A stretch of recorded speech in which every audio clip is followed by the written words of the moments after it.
hanno provato a entrare da sopra, da quello che ho capito io. Si sono tagliati, si sono fatti male, non posso dire mi spiace,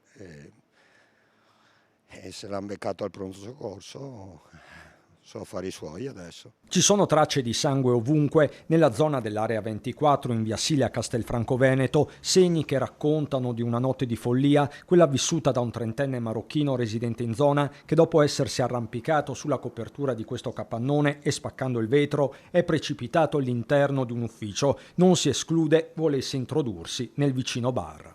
Potrebbe essere, poi non si sa se era da solo o se era con altri, questo lasciamolo dire a chi di competenza, poi che starà sicuramente facendo le indagini del caso, insomma.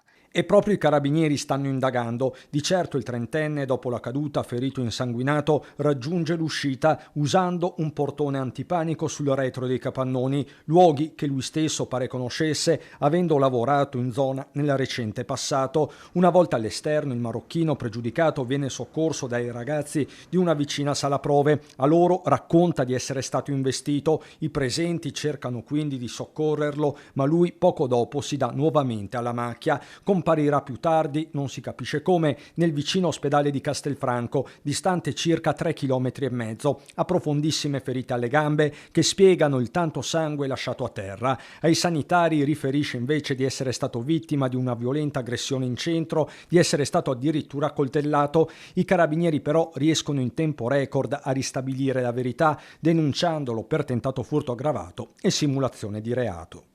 Che almeno paghi quello che deve pagare, ma come sapete siamo in Italia, non si sa.